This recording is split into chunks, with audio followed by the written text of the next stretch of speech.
freedom. Oh, freedom. Oh, freedom over me. And before I be a slave, I be buried in my grave and go home to my Lord and be free. 1619,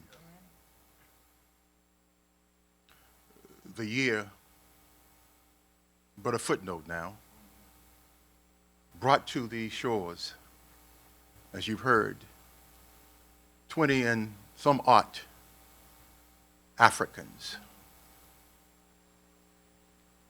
The city's ships were able to hold a number of pieces of cargo because that's what the Africans were considered as cargo.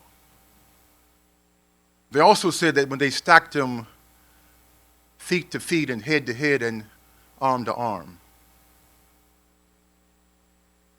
you could smell a stench that one could barely imagine.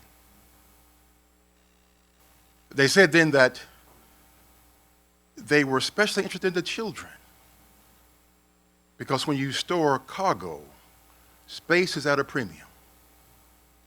And so you can get a whole lot of children in a very small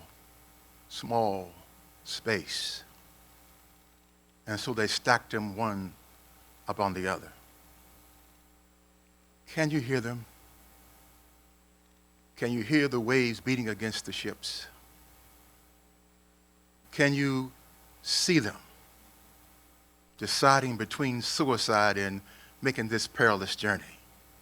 Some 2.5 million made that decision. Can you see them revolting and rebelling on the ships? Can you see them? Can you hear them as mothers cry out as their children are being taken from them, as their daughters are being hoisted to the main deck by the captains of the ships and the crew and passed around from person to person? Can you see them? Can you hear the screams that are part of this passage? Some 12.5 million, as you've heard, made that journey. But even more never made it to the ships because they sought to die or fight or simply perish on the way to the ships and to the shores. Can you see them? Can you hear them?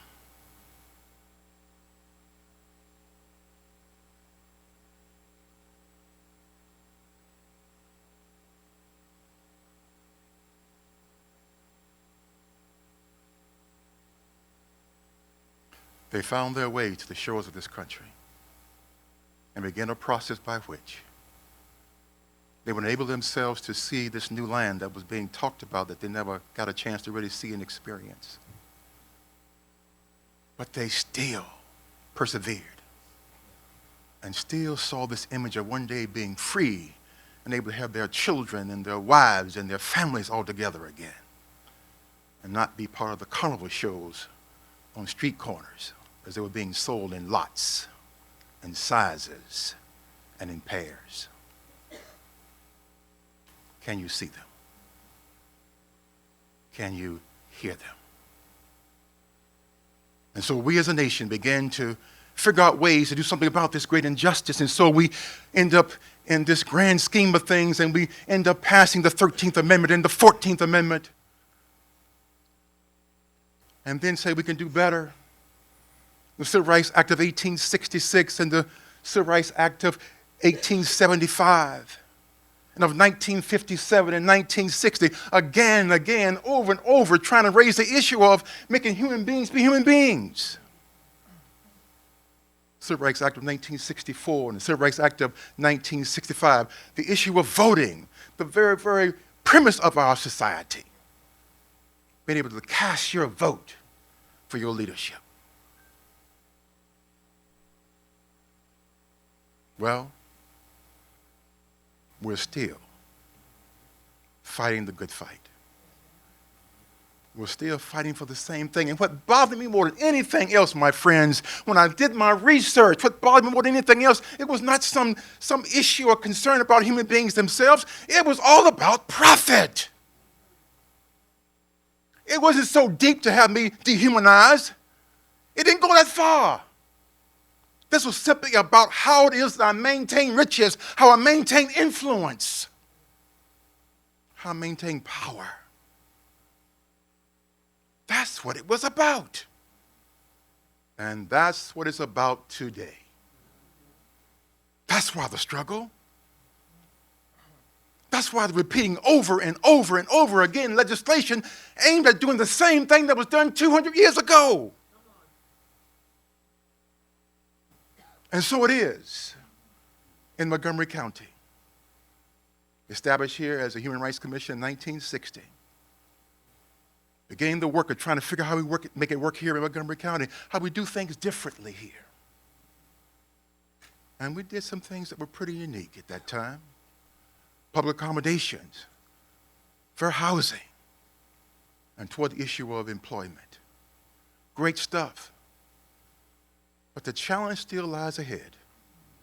What do we do with this issue called racial equity?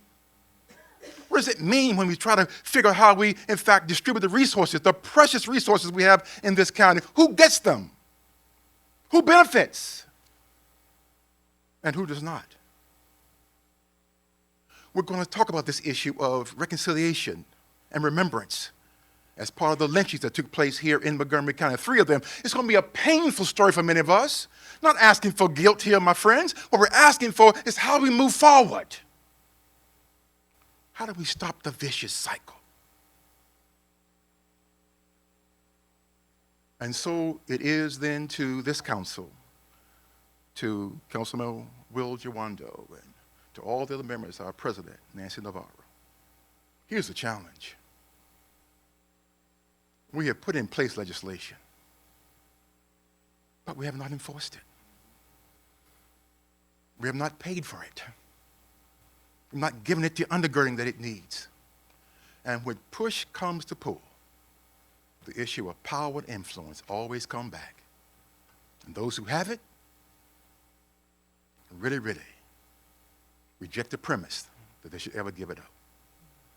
Not realizing that all of us win. Can you just imagine where we would be as a society if all of us worked together and my human potentiality got maximized? Not based on the color of my skin, but rather my ability to learn and to become part of this great nation. Where would we be? And so it is. I close with this.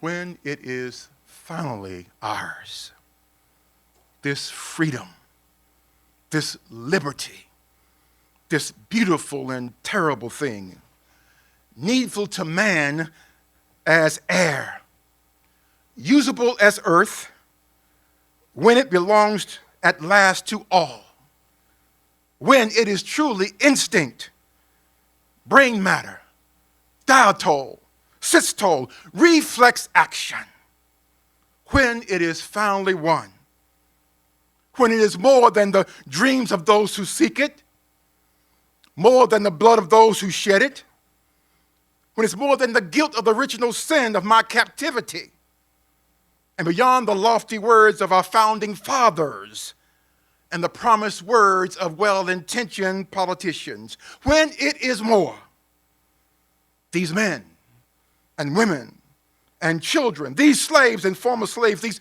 black jewels of Mother Africa, chained and beaten to their knees, exiled from their faraway home, still visioning a world where none is lonely, none hunted, none alien. These people, superb in love of life, the land, and culture, and the history and pride of their beginning, these people we remember today, oh, not with statues, rhetoric, not with legends and poems and wreaths of bronze.